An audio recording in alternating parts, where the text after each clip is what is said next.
Hey, are you looking for a kick-ass Viking manga about a young warrior getting stronger and stronger who faces up against bigger and badder enemies in order to prove that not only is he a great warrior, but a true warrior? All while trying to get revenge for his father who was murdered in front of him? Cool, Joker. Well, I have news for you. A manga like that does not exist. Instead, the story of Vinland Saga is about a child who got swept up in all the hell that living battlefield the battlefield can bring, being only motivated by bloodlust and his goal to avenge his father. And to do that, he surrounds himself with nothing but monsters, to walk a path that is the opposite of what his father would have wanted. Funnily enough, not being a kick-ass Viking manga, but an anti-Viking manga. And if you're a big supporter of anti-Vikings, a morally good if not bit outdated belief, then Vinland Saga may be for you. What also may be for you is subscribing. I'm trying to reach 1,000 subscribers before the end of the year, so if you end up liking what you see, do the thing. Vinland Saga is a very character-driven story that almost any theme or moment can be tied back to a specific person in the series. And it started its run in Weekly Shonen magazine before pivoting over to Monthly Afternoon in the long-forgotten year of 2005. Following the journey of Thorfinn, a character loosely based on the real-world Icelandic explorer Thorfinn Karlsefni, throughout the various stages of his life, like being a warrior hungry for vengeance, becoming a slave, and, well, let's not spoil too much from the manga. While Vinland Saga's story has managed to make it one of the most beloved manga of its time, even going as far as making the creator confused why everyone was calling him the GOAT on Twitter. どうしてなんだろうって、しかも何人もそういう風にヤギの絵をそうし The story does change its pacing and how it carries itself throughout its runtime, and that's caused the series to have two very divided but supported sides of the fanbase. There's a side that considered anything after season 1 boring, has no drip and even less bitches, which is genuinely wrong. But I actually want to talk about the opposite first, which is to take that season 1 was just a mindless and violent fun trip, serving little more than setting up Thorfinn's character arc for after the prologue. I want to highlight all the positives of Vinland Saga, and to do that I need to break it into its two distinct sections, that's three, that are out in the anime right now. And while the manga has some stuff cooking, I'd rather keep this discussion, anime only right now. And although I'm separating these two sections like dogs fighting, Vinland Saga is a great cohesive story, but I want to break them up to discuss what I think makes them as great as they are, and ultimately as misunderstood as they are.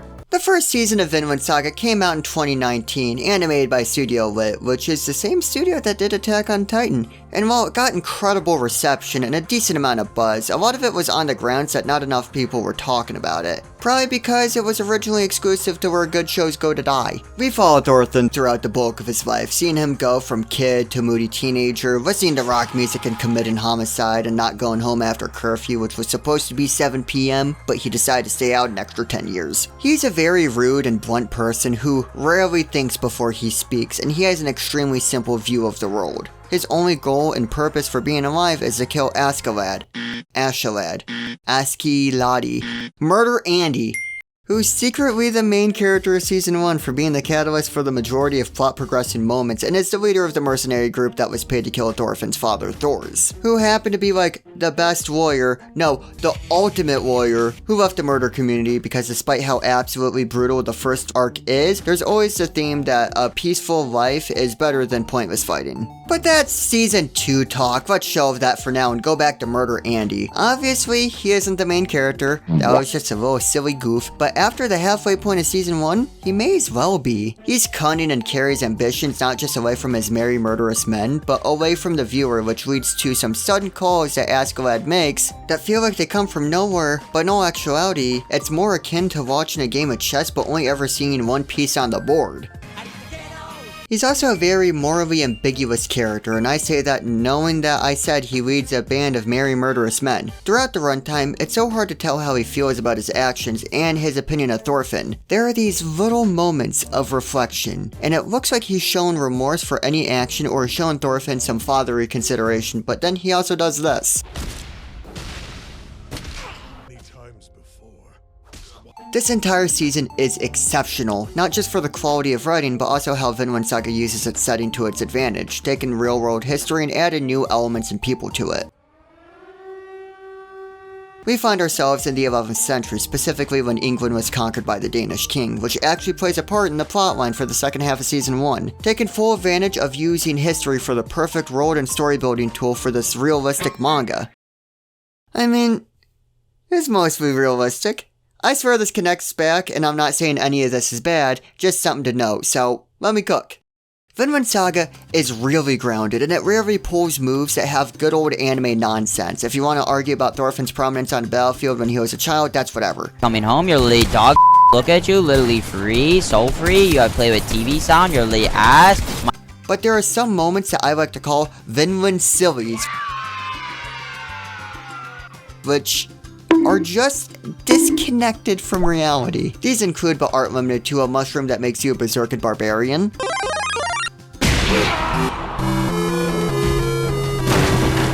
a guy named Ear who, man, I don't have the faintest idea why he's called that, and this one's just for the manga readers. I won't elaborate, no visuals here. If you get it, you get it. Ymir. Okay? Okay. Oh, also, this isn't a good example, but for whatever reason there's a Shining reference that pops up, and that's really funny. The guy came in with a collection of stuff that he says are Viking origin.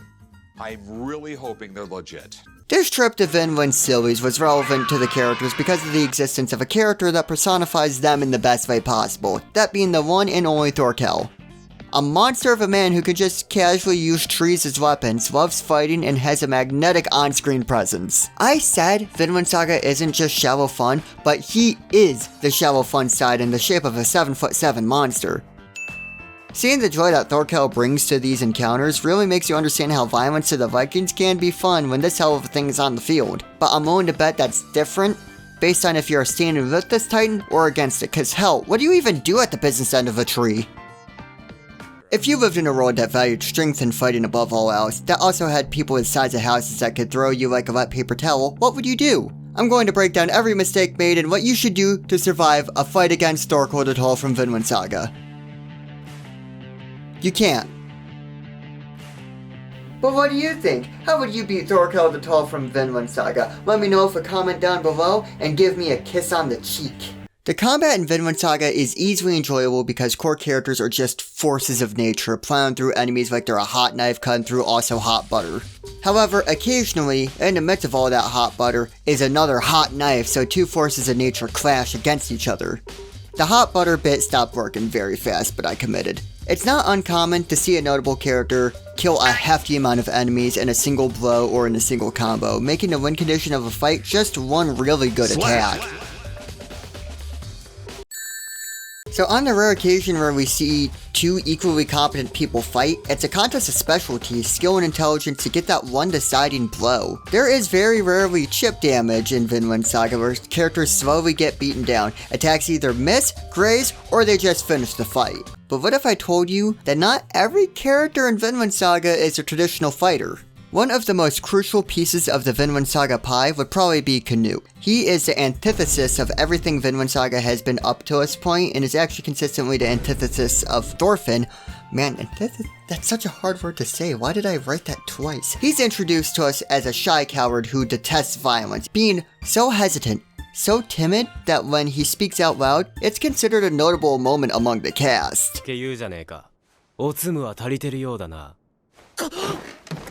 Hello everybody, my name is Markiplier. He was never really challenged in his life, all the tough parts of it being handled by his father figure Ragnar. And the most tragic aspect of his character is that he's actually the catalyst for a huge chunk of needless violence in Season 1. Because multiple people, including Askeladd, want to use him as a pawn to gain favor with his father King Sweyn, who didn't even want the dude to survive in the first place.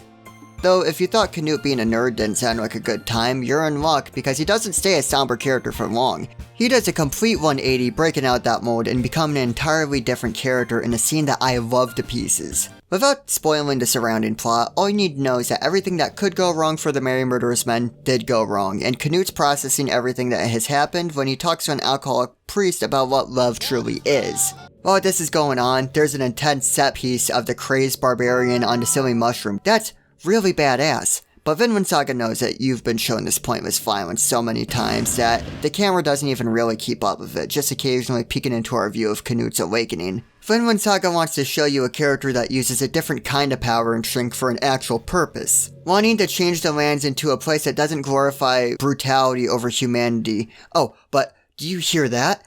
Vinland Saga just became a political thriller due to this character arc. Everyone I talked about has officially become noted pieces on the board. We can see more than just the individual piece that Askeladd's been moving all along. We know his goals, we know that Canute wants to create heaven on earth by stopping the need of a cycle of violence, and he even recruited Thorkel, whose favorite thing in the world is purposeless violence, to not be violent for a purpose. This story has been completely changed from a tale about revenge to this political saga. Political saga. With the son of a king trying to overtake the throne from inside the kingdom itself, which manages to be so engaging that no one has stopped to ask, what the f does this have to do about Vinland?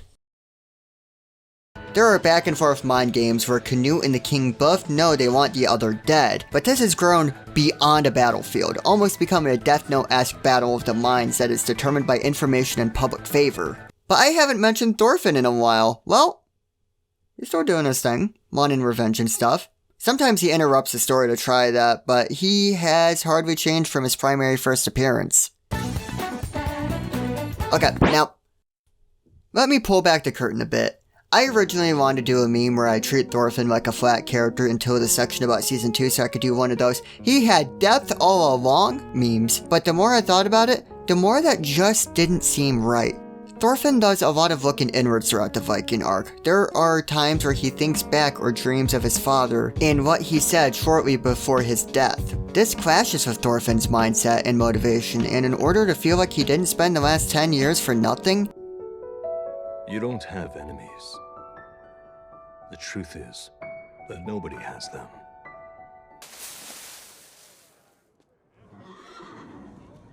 he has no choice but to double down. This choice to not let himself dwell on his actions even so early on makes him such a complex character. He thinks he knows what he wants, but everything except for what he says out loud contradicts that. It was a lesson he had to learn the hard way. He had to choose nothing but his desire for revenge. So when he loses even that, he loses the purpose he carried for the past decade of his life. And that's what Season 1 has going on. Now, I have issues with the reception of this part, because I see the sentiment a lot that Vinland Saga Season 1 is just fun fight scenes, and the real meat of the story comes in Season 2. And that's not something I agree with. Of course, the Viking arc is fun. I'm not gonna show you Thorkel the Tall and be like, no guys, you have to take this seriously all the time.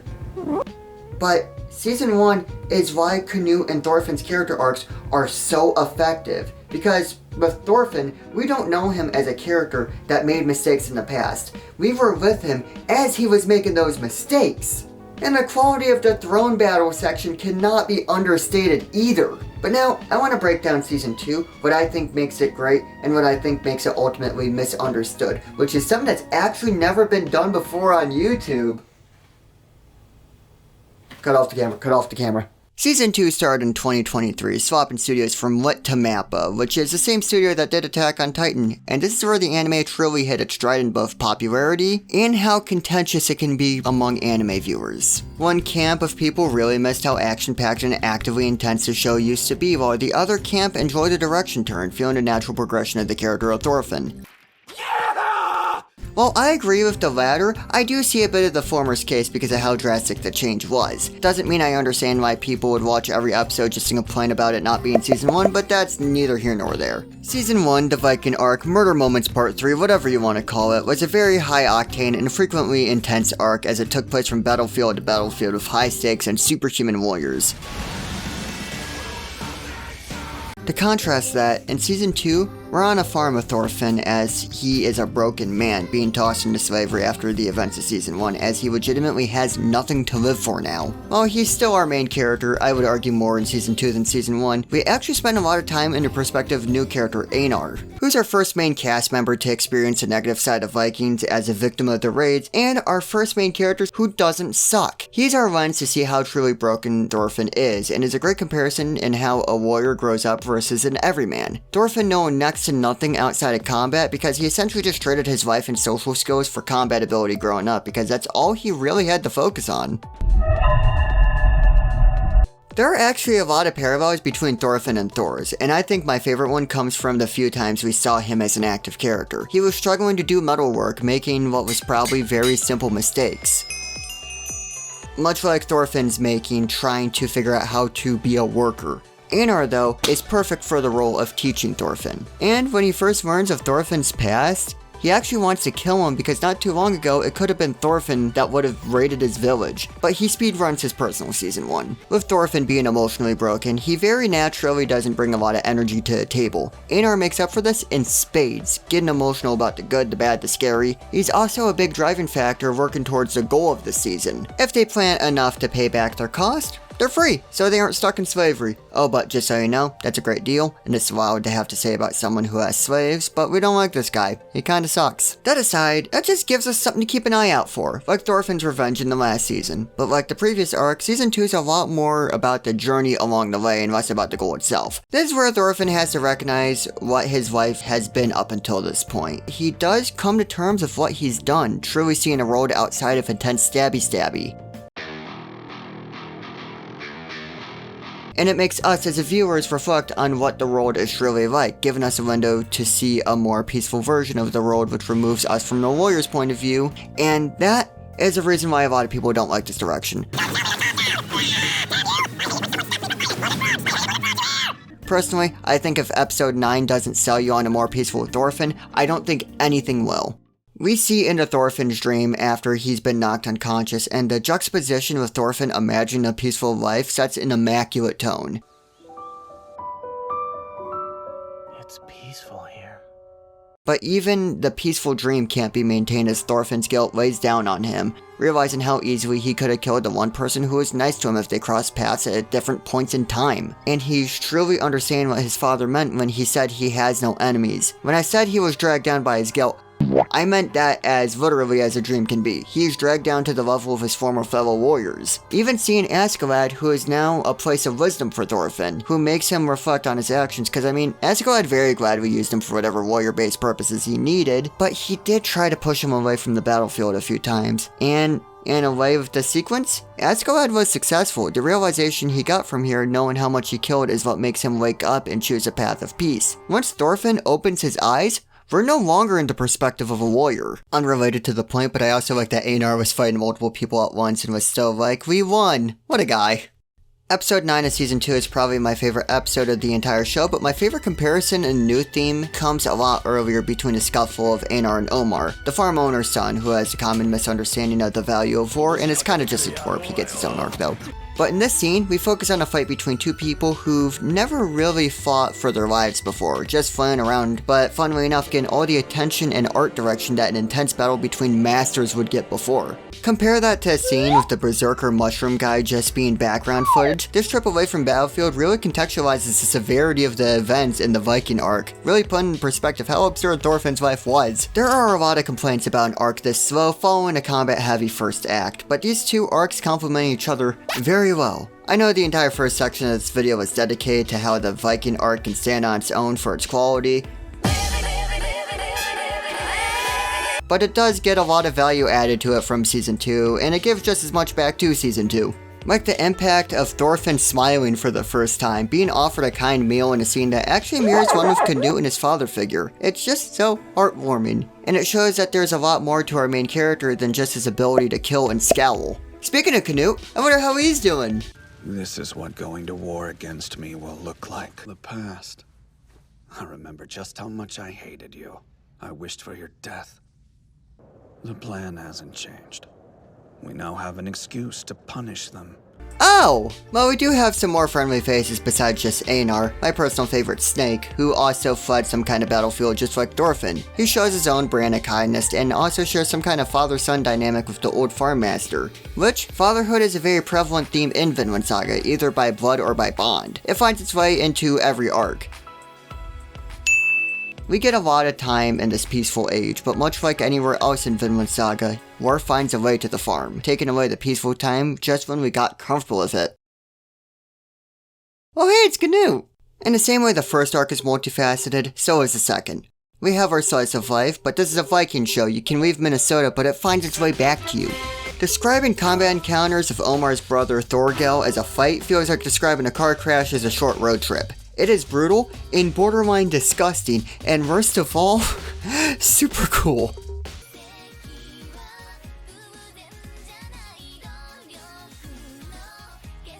These are abhorrent displays of violence. The added brutality to the scenes is why I feel like our perspective is no longer among the warriors. Our gaze is looking so much more at the person being brutalized and less at how cool the Viking doing the brutalizing looks. And this is the case for any violent death, having this grotesque factor, even the kill that Omar practically stumbles into. It actually reminds me of one of my favorite anime, Grimgar of Ashes and Illusions. You don't need to know much, just know that this group of adventurers, you can call them the gang if you want, haven't managed to kill any monsters, but they eventually corner a lone goblin and using the power of numbers, win the encounter.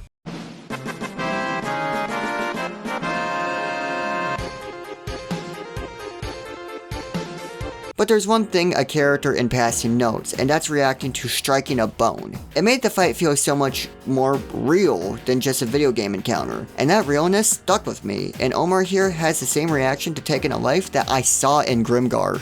And it's in the face of this brutality, in the face of a situation where violence seems like the only answer, that Thorfinn comes into his own. He understands what he has to do to atone in the light of his actions. If you aren't familiar with Vinland Saga, you still may have seen a meme centered around the phrase, "I have no enemies." This is a series that it goes to, and it's the culmination of Thorfinn's rebirth as a peaceful person. The first lesson that we saw as a reader becomes the most important theme of the series. Of course, it's not literal, there are still people who suck, and fisticuffs aren't always off the table, but to see the pathway where Thorfinn started, and where he is now, is genuinely one of the best redemption arcs I've ever seen in fiction. And the fact that Canute has pretty much grown in parallel, they both start off as fairly simple one-note characters, but Canute grown colder and crueler as Thorfinn gets warmer and kinder despite them working for the same goal. Amazing!